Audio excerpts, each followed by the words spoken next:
بسم اللہ الرحمن الرحیم۔ معزز ناظرین اکرام، السلام علیکم ورحمۃ اللہ وبرکاتہ۔ ناظرین اکرام، سیرت النبی صلی اللہ علیہ وسلم کا 37واں ایپیسوڈ آپ کے سامنے پیش خدمت ہے۔ الوداع اے وطن، رحمت عالم صلی اللہ علیہ وسلم کا مدینہ کی طرف ہجرت کا حکم آ گیا۔ اسی موقع پر اللہ تعالیٰ نے محمد صلی اللہ علیہ وسلم کو ایک دعا بھی سکھائی، بہت ہی پیاری اور شیریں دعا۔ اور دعا کرو، پروردگار مجھ کو جہاں بھی تو لے جا سچائی کے ساتھ لے جا، اور جہاں سے بھی نکال سچائی کے ساتھ نکال، اور اپنی طرف سے ایک اقتدار کو میرا مددگار بنا۔ ناظرین اکرام، مسلمان مظالم سہتے سہتے تنگ آ چکے تو حضور صلی اللہ علیہ وسلم نے انہیں مدینہ ہجرت کرنے کی اجازت دے دی، چنانچہ انہوں نے چوری چھپے مدینہ کا رخ کیا۔ لیکن خود حضور، جو ظالموں کا اصل نشانہ تھے، اپنے لیے حکم خداوندی کا انتظار کرتے رہے کہ آقا کی اجازت ہو تو مکہ کو خیر بات کہیں اور ان مخلص ساتھیوں سے جا ملیں جنہوں نے صرف اللہ کے لیے اپنا وطن چھوڑا تھا، اور انصار کے شوق ملاقات میں نہ مال کی پرواہ کی نہ اولاد کی۔ انصار کون؟ وہی خوش نصیب جنہوں نے آپ صلی اللہ علیہ وسلم کی مدد کی تھی، آپ کو حفاظت کی خدمات پیش کی تھی، اور جنہوں نے دست مبارک پر ہاتھ دے کر راہ خدا میں سرفروشی کا عہد کیا تھا۔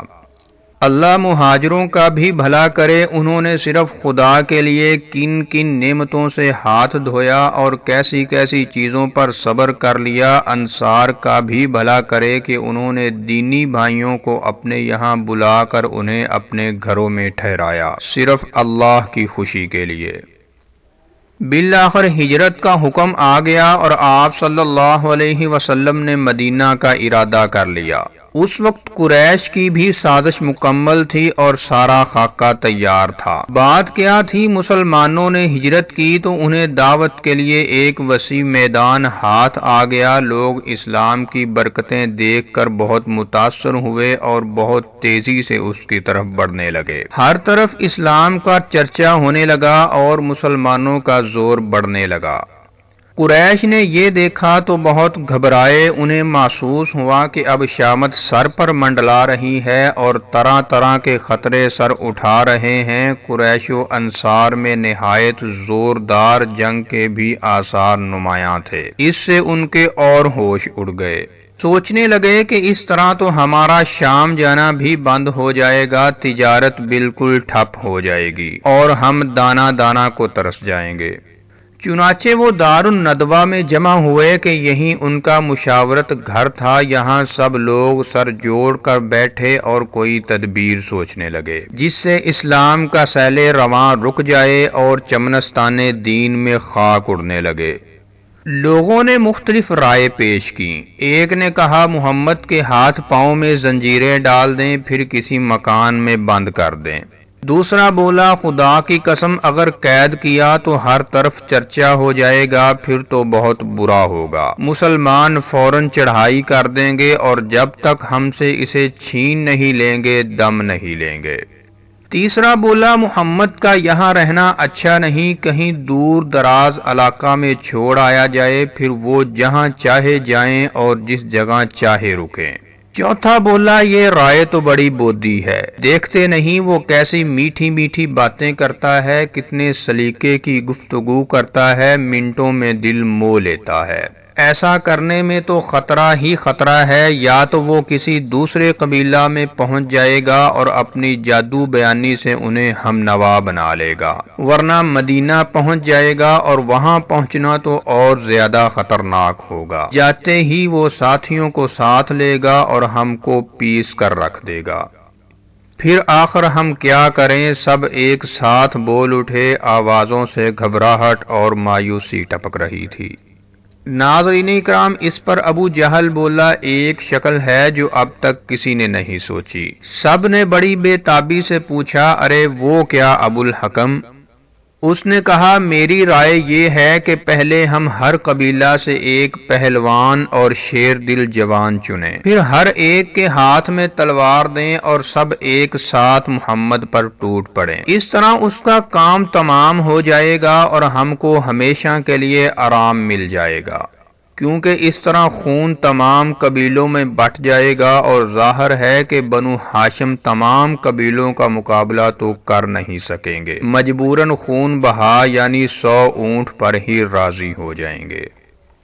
ناظرین اکرام، یہ رائے سب کو پسند آئی، سب خوشی سے اچھل پڑے اور سب نے ابو جہل کو مبارکباد دی کہ ابو الحکم سچ مچ رائے تو اسے کہتے ہیں۔ پھر مجلس برخاست ہو گئی اور اب ہر ایک خوشی سے ناچ رہا تھا، گویا محمد دنیا سے چلے گئے۔ آپ کی دعوت کا نام و نشان مٹ گیا، آپ کی یاد بھی ذہنوں سے ختم ہو گئی، آپ کی دعوت سے دنیا نا آشنا ہو گئی اور اس پر گردش زمانہ کی تہیں پڑ گئی۔ لوگ گئے اور ان جوانوں کا انتخاب کرنے لگے جو محمد کا کام تمام کریں گے، اور ان تلواروں کا انتظام کرنے لگے جنہیں وہ جسم اطہر پر چلائیں گے۔ اور اے نبی، وہ وقت یاد کرو جب کافر تمہارے بارے میں چالیں چل رہے تھے کہ تمہیں قتل کر دیں یا تمہیں جلا وطن کر دیں۔ وہ اپنی چالیں چل رہے تھے اور اللہ اپنی چال چل رہا تھا، اور اللہ سب سے عمدہ چال چلنے والا ہے۔ مشرکوں نے قتل کی اسکیم بنا لی اور اس کے لیے ہر ایک نے کمر کس لی، کیونکہ اب تو خون سارے قبیلوں میں بٹ رہا تھا، اور چونکہ سارے قبیلے اس میں شریک ہو رہے تھے، آل ہاشم بدلہ بھی نہیں لے سکتے تھے۔ ادھر اللہ کا فیصلہ تھا کہ آپ پر ذرا بھی آنچ نہ آئے، چنانچہ قریش کی تدبیر الٹی ہو گئی اور وہ خود اپنی سازش کا نشانہ بن گئے۔ اللہ نے آپ کی رہنمائی فرمائی اور وہ اپنا سا منہ لیے رہ گئے۔ وہ بھیانک رات آ گئی جس میں مشرکوں نے محمد صلی اللہ علیہ وسلم کی گھات میں بیٹھنے کا عزم کیا تھا، چنانچہ انہوں نے گھر کو گھیر لیا۔ اف، کتنا بھیانک منظر تھا! وہ آنکھوں میں چنگاریاں تھیں اور ہاتھوں میں نہایت تیز تلواریں جن کی باڑوں میں موت چھپی بیٹھی تھی۔ عرب میں زنانہ مکان کے اندر گھسنا معیوب تھا، اس لیے وہ باہر ٹھہرے رہے اور موقع کی تاک میں لگے رہے کہ محمد صلی اللہ علیہ وسلم نکلیں اور وہ آپ کی ٹکا بوٹی کر دیں۔ ادھر اللہ نے آپ صلی اللہ علیہ وسلم کو خبر کر دی، حضرت علی رضی اللہ تعالی عنہ بھی ساتھ ہی تھے۔ ان سے آپ نے فرمایا مجھ کو ہجرت کا حکم ہو چکا ہے، دشمن آج گھر کو گھیرے ہوئے ہیں اور میرے قتل کے لیے بے تاب ہیں۔ پھر فرمایا علی میں آج مدینہ روانہ ہو جاؤں گا، تم میرے بستر پر سو رہو اور میری سبز چادر بھی اوڑھ لو۔ اللہ نے چاہا تو کوئی تکلیف نہیں پہنچے گی، صبح جا کر سب امانتیں واپس کر دینا، پھر تم بھی چلے آنا۔ بات کیا تھی، قریش اگرچہ جان کے دشمن تھے لیکن آپ ہی ان کے امین بھی تھے۔ جس کو کوئی امانت رکھنی ہوتی آپ ہی کے پاس رکھتا۔ اس وقت بھی آپ صلی اللہ علیہ وسلم کے پاس بہت سی امانتیں تھیں۔ یہی وجہ تھی کہ آپ صلی اللہ علیہ وسلم حضرت علی کو ساتھ نہ لے گئے، امانتیں واپس کرنے کے لیے مکہ ہی میں چھوڑ گئے۔ اللہ اللہ، شاید زمین و آسمان نے ایسا نظارہ کبھی نہ دیکھا۔ ایک طرف خون کے پیاسے دشمن ہیں، ہاتھوں میں خون آشام تلواریں ہیں، گھر وہ گھیرے ہوئے ہیں کہ آپ باہر نکلیں اور وہ جسم مبارک کے پرزے اڑا دیں، اور دوسری طرف امین قریش کی امانت داری ہے، امانتوں کا اس کے پاس انبار ہے۔ یہ امانتیں کس کی ہیں؟ انہی ظالموں کی ہیں جو آپ کے خون کے پیاسے ہیں۔ چاہیں تو ساری امانتیں لے کر آپ چلے جائیں، نہ کوئی آپ کا کچھ کر سکے اور نہ آپ کو کچھ کہہ سکے۔ پھر اس وقت آپ نادار بھی ہیں، دولت کے شدید حاجت مند بھی ہیں، لیکن یہ سب کچھ ایک طرف، امین قریش کی امانت داری ایک طرف، اس میں سے ایک چیز بھی لینا گوارا نہ کیا۔ پھر یہی نہیں بلکہ پیارے بھائی کو بھی وہی چھوڑ دیتے ہیں، ہاں خطرات کے نرغہ میں۔ کیوں؟ صرف اس لیے کہ ان ظالموں کی امانتیں ان تک پہنچا دیں۔ ناظرین کرام، حضرت علی رضی اللہ تعالی عنہ نے فی ایمان اللہ کہا اور آپ روانہ ہو گئے۔ جدا ہوتے وقت دونوں نے انتہائی شوق و محبت کے لہجہ میں کہا، اللہ کو منظور ہوا تو پھر مدینہ میں ملیں گے۔ پھر حضرت علی بستر مرگ پر لیٹ گئے اور سبز چادر اوڑھ کر سو رہے۔ دشمنوں کو آپ کا انتظار تو تھا ہی، ایک ایک لمحہ ان پر بار ہو رہا تھا۔ دیر ہو گئی تو روشن دان سے وہ اندر جھانکنے لگے۔ بستر مبارک پر نظر پڑی تو آپس میں بولے، وہ دیکھو محمد سو رہا ہے، جسم پر چادر بھی پڑی ہے۔ پھر وہ سونے والے کا انتظار کرنے لگے کہ وہ باہر آئے اور سب ایک ساتھ اس پر ٹوٹ پڑے۔ اس سے پہلے ہوا یہ کہ رات گزر گئی تو ان پر غفلت سی طاری ہو گئی اور آپ صلی اللہ علیہ وسلم ان کو چھوڑ کر باہر چلے آئے۔ معزز ناظرین، اس رات سے 2-3 دن پہلے آپ صلی اللہ علیہ وسلم ابو بکر رضی اللہ تعالی عنہ کے گھر گئے تھے۔ دوپہر کا وقت تھا، دروازہ پر دستک دی تو حضرت ابو بکر رضی اللہ تعالی عنہ باہر آئے۔ نظر پڑتے ہی بے ساختہ بولے، شاید کوئی خاص بات ہے کہ حضرت نے اس وقت زحمت فرمائی۔ پھر اجازت کے بعد آپ صلی اللہ علیہ وسلم گھر میں تشریف لے گئے۔ فرمایا، یہاں کون لوگ ہیں، ذرا کچھ دیر کے لیے انہیں ہٹا دو، کچھ مشورہ کرنا ہے۔ حضرت ابو بکر نے عرض کیا، یہاں آپ کی حرم حضرت عائشہ رضی اللہ تعالی عنہا کے سوا اور کوئی نہیں۔ آپ نے فرمایا، ہجرت کی اجازت مل گئی ہے۔ حضرت ابو بکر نہایت بے تابی سے، میرا باپ آپ پر فدا، کیا مجھ کو بھی رفاقت کا شرف حاصل ہوگا؟ آپ نے فرمایا، ہاں۔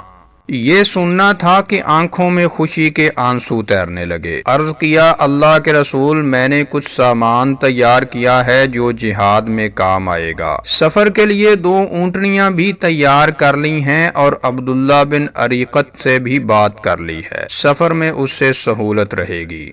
آپ صلی اللہ علیہ وسلم نے فرمایا، ابھی اونٹنیوں کی ضرورت نہیں، پہلے تو ہم جنوب کا رخ کریں گے اور غار ثور میں کچھ دن ٹھہریں گے۔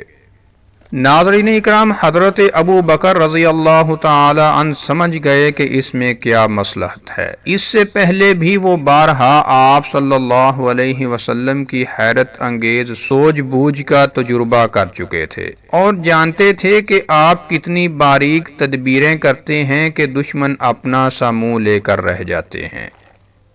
غار ثور مکہ سے جنوب میں ہے، 3 میل کی مسافت پر اور یمن کے راستہ میں ہے۔ آپ سمجھتے تھے کہ ہر شخص جو سنے گا کہ محمد مکہ سے چلے گئے، وہ یہی سمجھے گا کہ محمد مدینہ ہی کے راستے میں ہوں گے اور شمال کی طرف دوڑے گا، کیونکہ مدینہ مکہ سے شمال میں ہے۔